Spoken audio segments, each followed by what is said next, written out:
break, we were to hear from Professor Aseka. Aseka, it's your turn. Thank you, Dima. I have been disturbed by the whole thing called the hustler narrative. Why? Because as a student of history, I see this as a threat to national cohesiveness. I see it in a very silent way as starting to foment a confrontation that will erupt in violence. So the concept of hustling has not been intellectualized, it has not been problematized, it is just being thrown around as a slogan. When we know that looking at it, the notion of hustler involves some kind of jostling, it involves some kind of forceful action, it involves some kind of obtaining illicitly. And it does not therefore connote peace. And therefore, in my view, this is a kind of quest of seeking to instrumentalize disorder. I see it as a deceptive packaging of hidden interests which are not being disclosed. And therefore, it is not a production out of a very clear thought-out ideology, conceiving ideology as a system of views, values, ideas, conceptions, and notions that bring about the setting up of a proper political architecture that will give us an enabling environment for good governance. I don't see it that way. And therefore, knowing that leadership is a social construction which is driven by interests, it is time people came out and spelled out their interests and canalized those interests in a properly formulated political ideology that they can use as a system of organizing social and political action.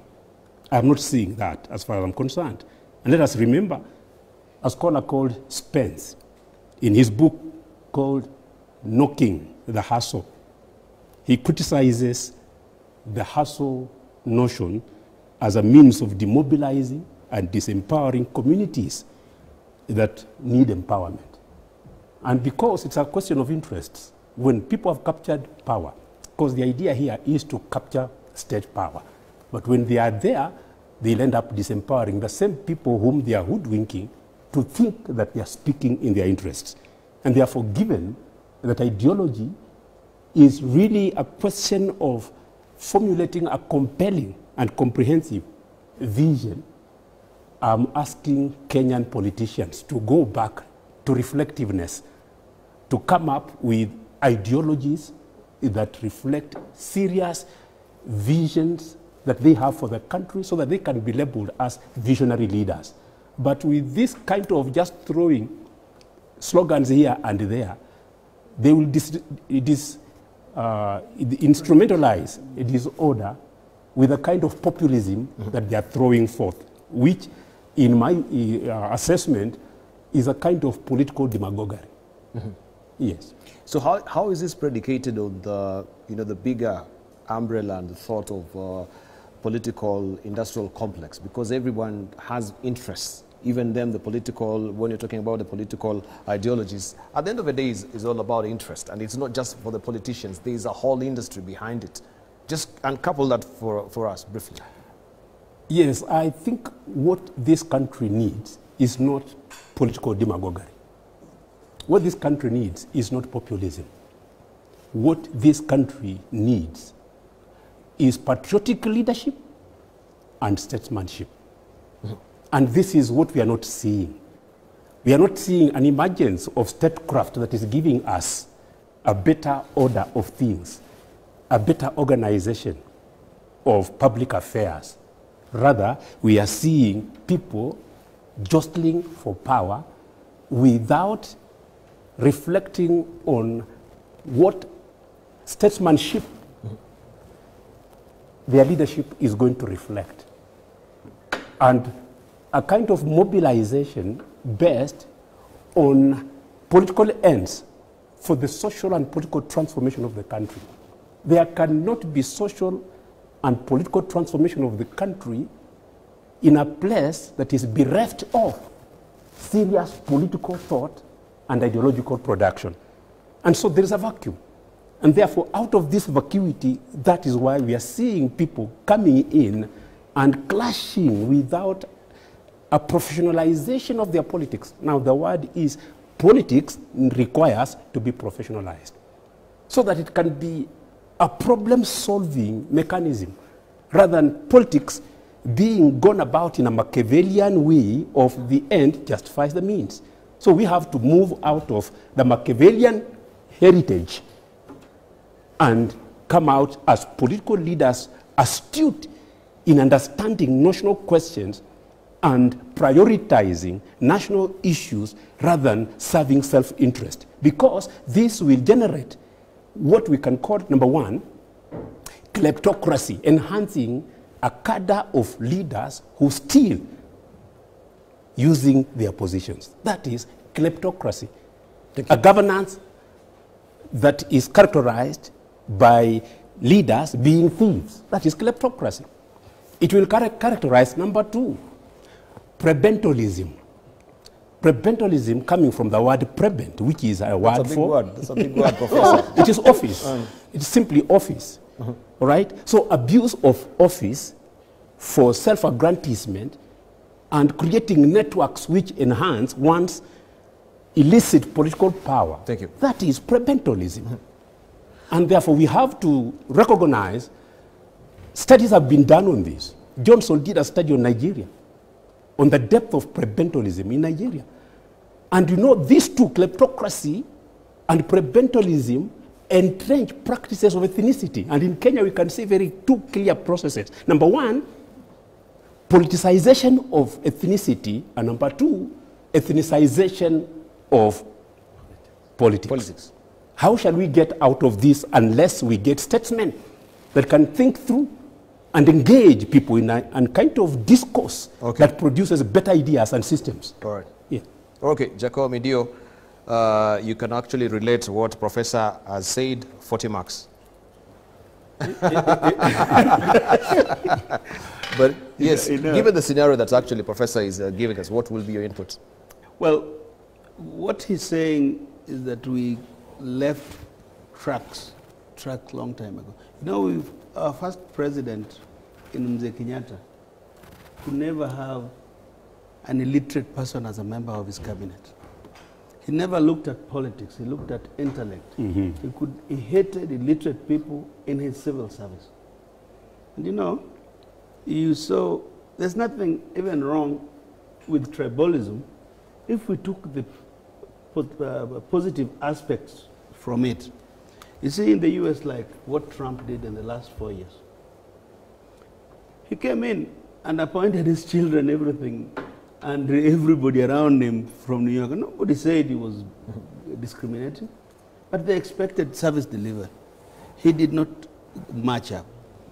You know, what the Jubilee government has done to Kenya is not by chance. It was well thought out. Number one, tyranny of numbers. You kill parliament. So there is no institution where the political class can actually talk about the interest of the people. And if you did, you will see. And you see, that you will see was only surviving because the other side, namely the ODM side or the Raila, Kalonzo, Wetangula side, was in parliament, was opposing them. What you are seeing today is the effect of the handshake, because then Jubilee is laid bare. They have no opponent, so they must turn to each other without ideas. And what am I saying, Deba? You know, you cannot, it probably is the first time in the history of politics and the world that somebody campaigns for 3 years without telling people what he will do. And this guy is in office. in their time, in his time, do you know Ruto is the chair of something called IBEC, where the governors sit. They never even meet. And they're supposed to discuss issues of service delivery, how governors are supposed, because most of these governors were new. We have ended up with a situation where the Chinese have stalls in Kikomba under Ruto. We have ended up with a situation where waru, waru that we eat here does not come from Kinangop anymore. There's no road in Kinangop. It comes from Arusha. We ended up with a scenario where every egg we eat, at least in where Ruto comes from, where I come from, where Kongo Mogeni comes from, egg is from Uganda. And then he was telling us we are going to build with wheelbarrows. And this wheelbarrow thing, if I were William Samoei, I would run away from it, because if it was intended to mean something else, it has produced a different result. Because in the near past, you have seen people stoning people with cars. There are so many, not everybody here is a thief. Not everybody. So, but now you are being told that somebody who has a Mabati house has stolen, is a dynasty. What Ruto has done in the last 1 year is dangerous. And the president was so nice. Thank you. On his job. Let me just say this. Was so nice to tell him, please, let us drop the campaign. He's defiant. Now, my friend who is saying that you can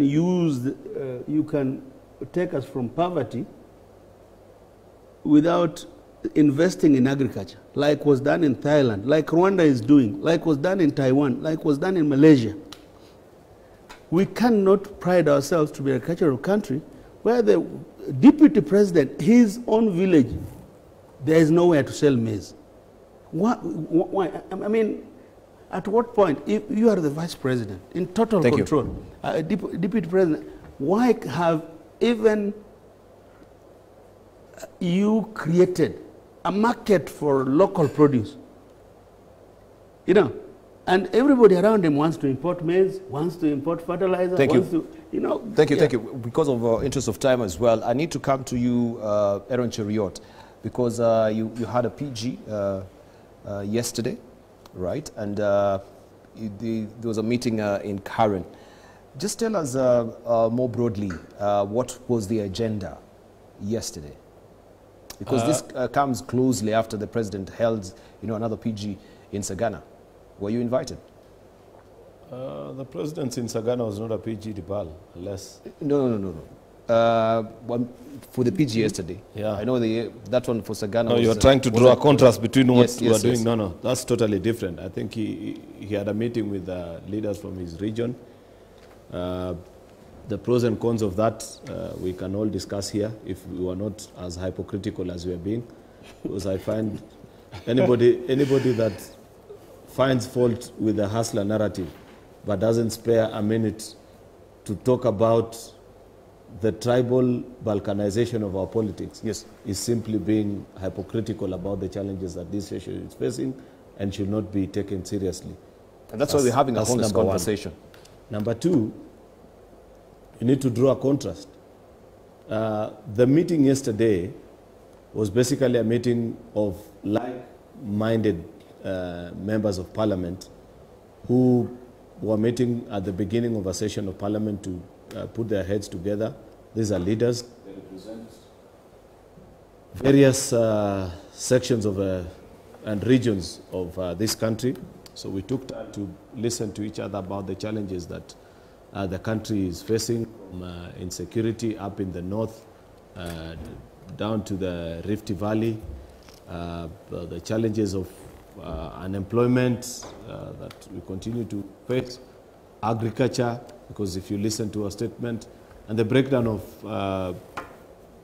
the rule of law in this republic, where we are seeing increasingly, and this is where you should spend your intellect, because you're a very senior lawyer, Kongo Mogeni. At this time of the night, don't worry too much about the deputy president and his messaging. Between you and I, we know that we cannot tie his shoes, so to speak, in terms of political messaging. But there's something you can help this country as a senior counsel. We are seeing the country going back to the days of detention without trial. We saw it the whole of last year, where politicians allied to the deputy president were being arrested for all manner of flimsy reasons. And it had become a culture where DCI will arrest you, then they'll say, we are pleading for 30 days to keep Mr. XYZ as we conduct the investigation. And the obvious question that many people keep on asking is, why arrest if you are not ready with the evidence, if you are not ready to charge? In civilized societies, the prosecution actually just sends you a notification that Jacoyo Midio, we think you have committed a crime. Let us meet in such and such a court at such and such a time. They don't even come for you to arrest you. These are archaic relics that we are seeing. This business of going to people in, I don't know what kind of 4x4 vehicles blaring just to intimidate people. It's a whole lot of nonsense that we shouldn't be seeing in the 21st century. So that formed largely part of our discussion and about the work that we do. For example, you do know that for the last 2 years, I have been working to secure gains and ensure that tea farmers, a bulk of whom I represent, get good reward from their trade. And we were successful in passing a bill towards the end of last session of Parliament. Unfortunately, the same cartels that were feeding off our farmers have dashed to court, and they've made implementation of this act of Parliament very difficult. And that's part of what we were deliberating yesterday on. How do we push the operationalization of this? Because, you know, passing a legislation is one thing, but pushing government to ensure that you achieve the objectives is another. That formed largely part and parcel of our discussion. There is a wrong notion, and you know, this other side of the political divide, these guys that are pushing tribal politics, these guys that are telling us, let us go back to regionalism, where you say, oh, this is my region, it belongs to me. You know, where Congo will go back to Nyamira and say, oh, we want our son.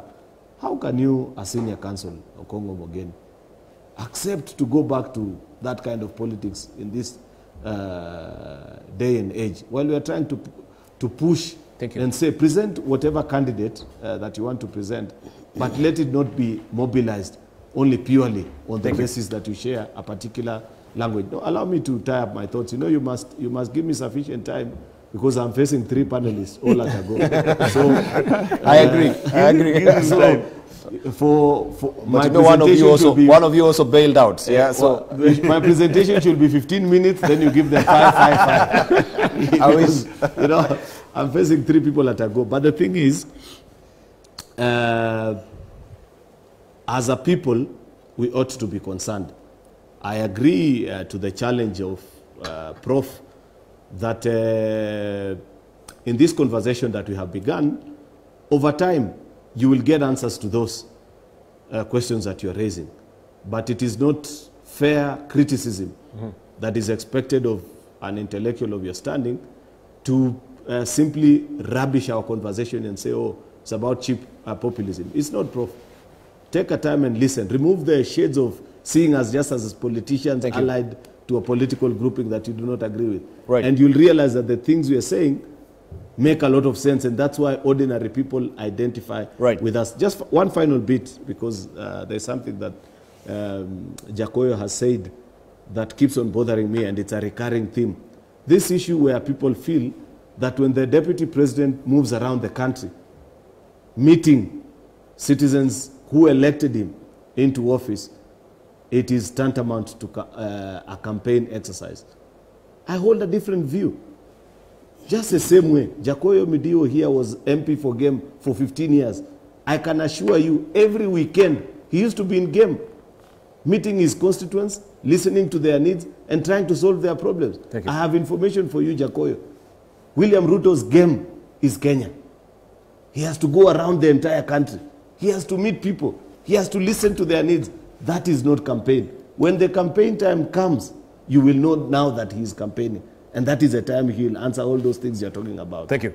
Okongo Mogeni, you want to react to what Aaron Cheruiyot is saying? Yeah, this is the first time I've heard Senator Cheruiyot use a very strong word against me. Because we have always agreed. Which one? That if he's in trouble, he'll run to me as his senior counsel. I will, always. I always will. You know, today he's saying we are behaving in a very hypocritical manner. But No. since I said I'm a Seventh-day Adventist, I didn't. if you want to use this word hypocrites, let me pose the question. Between me, Okongo Mogeni, elected as Senator for Nyamira ODM, and the coalition of Jubilee, led by the Deputy President. The President. Led by the Deputy President, that's William Ruto, who, in the eyes of Kenyans, is a hypocrite. When somebody who is number 2 in command in government goes to political rallies in Kisii and say, nyinyi vijana, hamuna kazi, says, hii serikali yetu ya Jubilee, tukitengeneza serikali, will guarantee that we'll solve the problem of unemployment. He walks around with people who abuse his own leader, party leader, around the country. So if we posed this and we put a question to Standard 8 children, who between myself and Jacoyo and Senator Cheruiyot will be deemed as an hypocrite in the eyes of Kenyans? The answer is there. I don't need to go to it. And then, really, there's no way you can bring this narrative. I think he's trying to bring what happened in a funeral in Kisii, where Simba Arati stood up and said that we people of Nyanza also want to have a stake at the presidency of this country, because you have had it in Rift Valley for 24 years, you have had it in central Kenya for 36 years, so it's our turn also for this region. That's not saying that we are trying to be tribalists. I have clips of Cheruiyot talking about people in Rift Valley who are going to vote for William Ruto to a man. But what shocked me, and I'm speaking now from the bottom of my heart, what shocked me in Kisii, Dibal, and is something I've not seen in my short political career, is the reaction to that statement of just saying that people from Nyanza also want to go for the presidency. You know, a follower of the DP who was seated amongst us in the gallery jumped to the podium and wanted to fight the MP for Dagoretti North, Simba Arati, just for making that statement. So the question I want to pose, in the eyes of Kenyans, who is practicing politics of intolerance among these two people? Right. I mean, I expect, no, this is a serious issue. I was in that funeral, and I'm telling Senator Cheruiyot for free, that kind of behavior does not build the deputy president. I'm telling him for free. That kind of behavior takes away even the little votes that he had amassed for himself from that region. I think the Kenya that we want going forward, as we talk of rule of law, if you want, he's saying that this country is degenerating, there is no rule of law. The first tenet of rule of law is in a democracy where you allow that the person you don't agree with to express his views, and you also have a right to reply, but not to degenerate into fights if somebody is advancing an idea that you don't like. So if we want to say that this should be a country of rule of law, and I hope Professor can help me here, let's start by respecting our constitution, yes, and saying that when we are in political forums, Dibal, we must be tolerant, and when somebody says something, the way we are doing this debate here, I mean, you have given me a right of reply. So the people who are a threat to the rule of law is the team that is working around with the DP, that thinks that the best way to respond to somebody whose idea you don't like is to engage in a fiscal fight. That is the biggest, I'm telling you, Senator Cheruiyot, that is the biggest threat to the rule of law. I may not agree with some of the arrests taking place as a lawyer, and I hope that the likes of Sonko will be given an opportunity to defend themselves, but that is a different criminal process. What is a threat to our rule of law is the unruly conduct that is happening in our political rallies. Thank you. Right. Let me jump over, Professor, because I'll love you to just give the final remarks. It's here from Jacob Media because of interest of time. Then I'll give each of you a minute just to close. Well, but Jacob, I'll be brief. Yeah?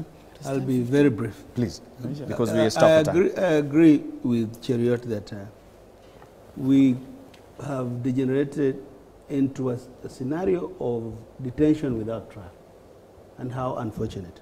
But Dibal, a few years ago, we fought in Parliament physically. When Jubilee brought the Securities Amendment law, we fought, we went to court, we did everything.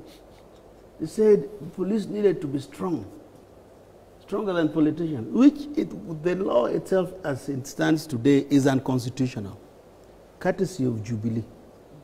And we fought about it.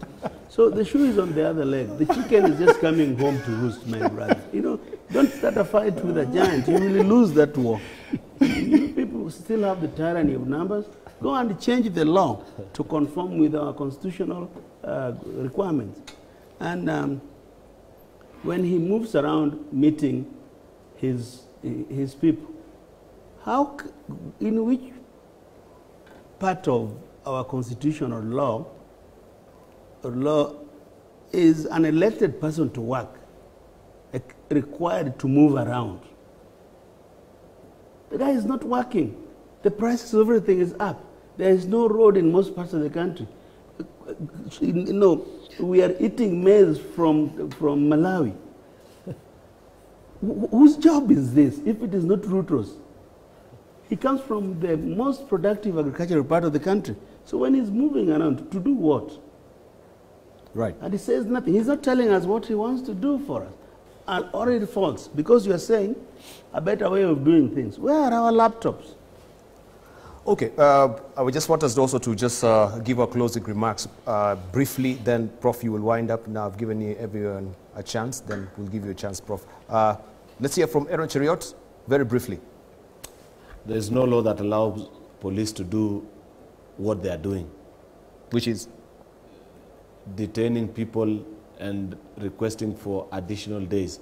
And Justice Professor Ngugi, ruling in Nakuru, I think it was in the case of Oscar Sudi versus the NCIC, gave a very resounding and well-reasoned out that there is absolutely no law within our statute and our constitution that allows them to do that. Therefore, it is false what Jacob is alleging.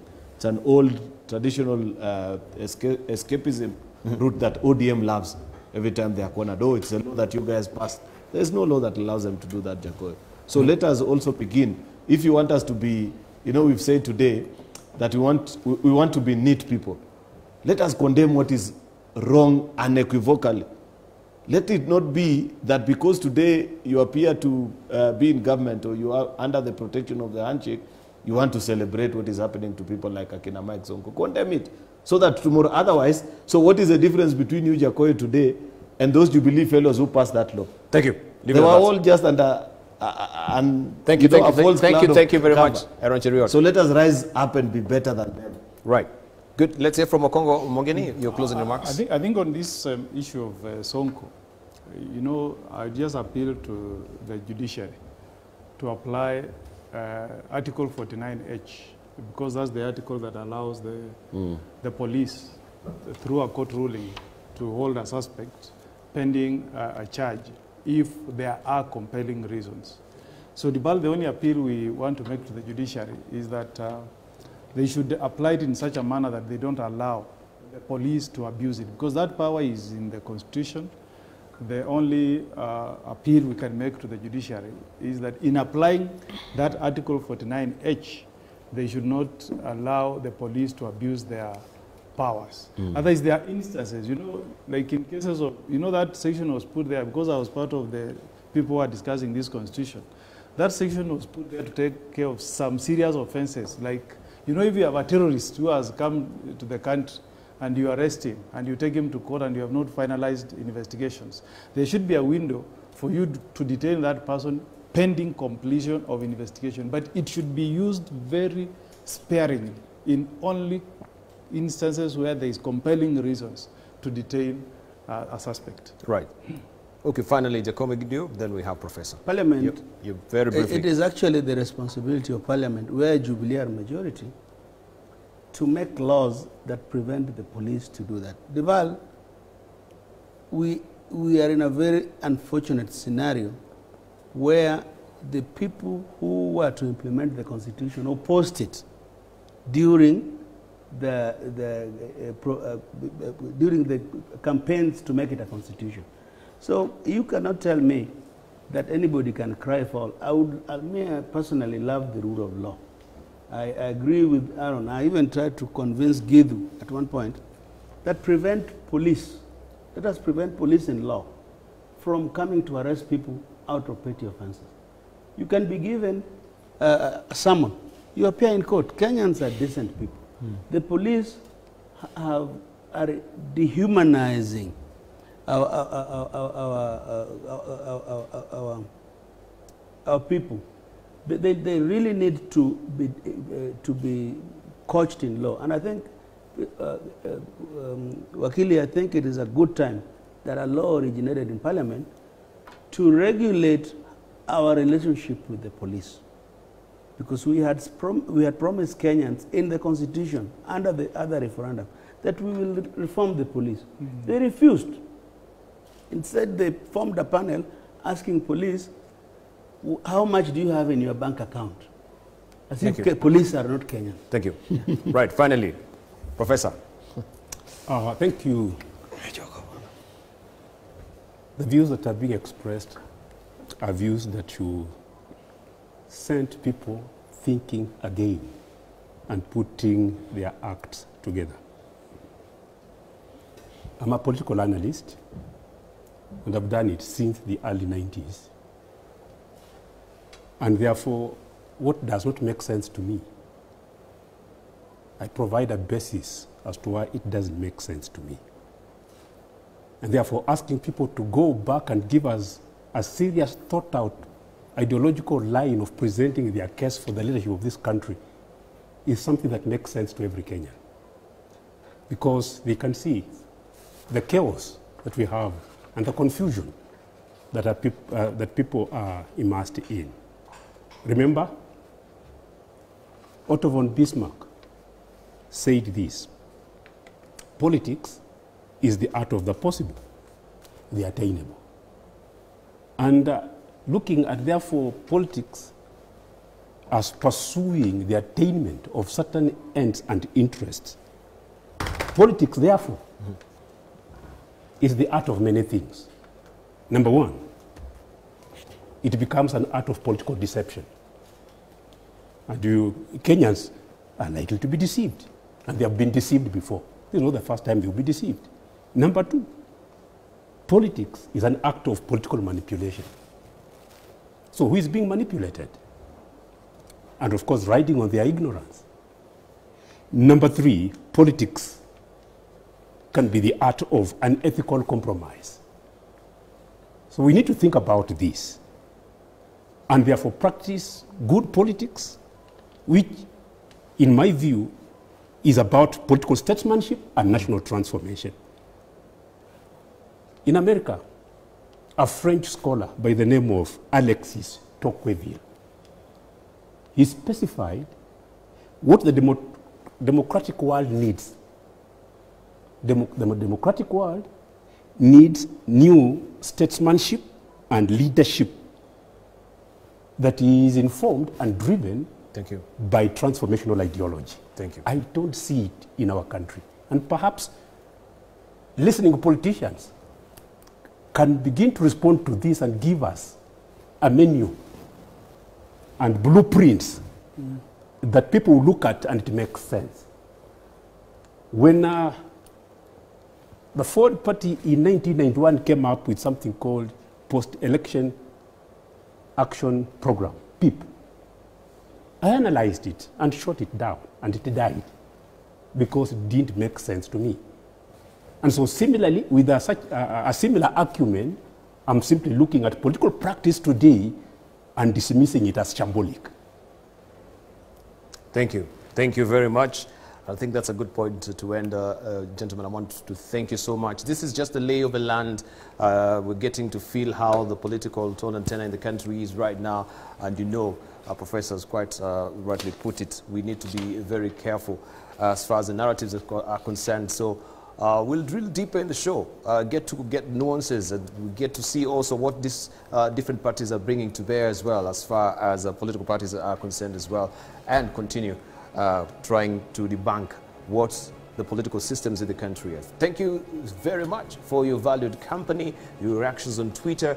Thank you so much for tuning in until this very time. See you next Tuesday here on Punchline. Bye-bye.